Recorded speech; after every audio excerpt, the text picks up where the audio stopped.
Hello friend, हमारे channel में आप सभी का स्वागत है। बाबा गोरखनाथ जी और भूख से व्याकुल राजा की कहानी। बाबा गोरखनाथ भारतीय संत परंपरा के एक महान योगी माने जाते हैं। वे नाथ संप्रदाय के प्रमुख गुरु थे और उन्हें भगवान शिव का अवतार भी माना जाता है। भारत के कोने कोने में बाबा गोरखनाथ जी की चमत्कारी कथाएं प्रचलित है, जो आज भी लोगों के जीवन में आस्था और प्रेरणा का स्रोत है। बहुत पुरानी बात है। उत्तर भारत के एक छोटे से राज्य में एक राजा राज्य करता था। वह धर्मपरायण और प्रजा के हित में कार्य करने वाला था, परंतु उसे एक दोस्त था। उसका अत्यधिक अहंकार। वह सोचता था कि संसार में सबसे बड़ा कोई नहीं है और वह ही सबसे शक्तिशाली है। हालांकि वह तीर्थों और संतों का सम्मान करता था, परंतु उसके मन में यह भ्रम था कि वह स्वयं ईश्वर के बराबर है।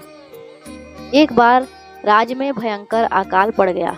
न खेतों में फसल हुई, न कुओं में पानी बचा। प्रजा त्राही त्राही कर उठी। राजा ने अपने मंत्रियों से कहा कि राज्य के कोने कोने में अन्न और जल की व्यवस्था की जाए, लेकिन सब प्रयास व्यर्थ हो गए। राजा ने अपने पुरोहित से पूछा, क्या कोई उपाय है इस संकट से उबरने का? पुरोहित ने कहा, राजन, केवल एक ही उपाय है, बाबा गोरखनाथ के दर्शन और आशीर्वाद। वे इस समय हिमालय के किसी एकांत स्थल पर तपस्या कर रहे हैं। यदि आप स्वयं उनके पास जाकर प्रार्थना करें तो संभव है वे आपकी सहायता करेंगे।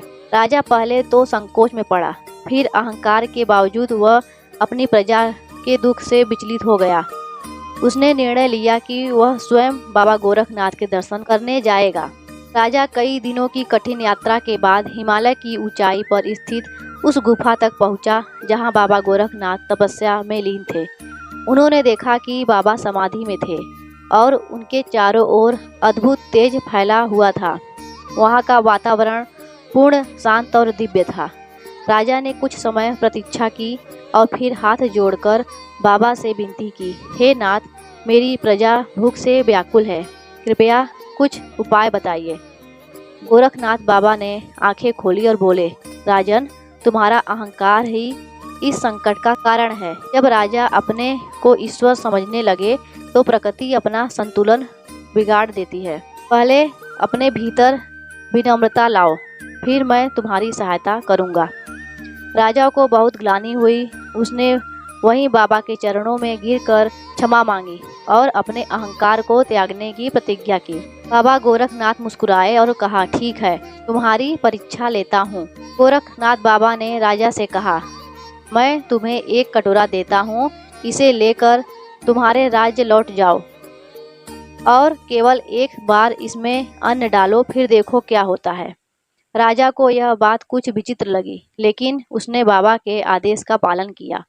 वह जैसे ही अपने राज्य लौटा, सभा में सभी मंत्रियों, पुरोहितों और जनता के सामने उस कटोरे में एक मुट्ठी अन्न डाला। तुरंत ही चमत्कार हुआ। कटोरे में अनगिनत धान्य निकलने लगे। चावल, गेहूं, दालें, गुड़, हर प्रकार का अन्न उसमें से झरने की तरह बहने लगा। राजा स्तंभ रह गया। पूरे राज्य में अन्न की नदियां बह निकली। जो लोग भूख से तड़प रहे थे वे तृप्त हो गए।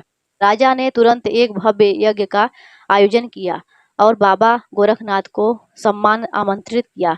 बाबा आए और सबको आशीर्वाद दिया। राजा ने अपने राज्य में घोषणा की कि वह अब अपने को प्रभु का सेवक मानेगा, न कि मालिक। बाबा ने प्रसन्न होकर एक और वरदान दिया, इस भूमि पर जब तक मेरी कृपा है, यहाँ अकाल नहीं पड़ेगा। तभी से यह मान्यता बन गई है कि बाबा गोरखनाथ जहाँ भी पैर रखते हैं वहाँ सुख, शांति और समृद्धि की वर्षा होती है। जय बाबा गोरखनाथ, जय गुरु गोरखनाथ, जय बाबा गोरखनाथ।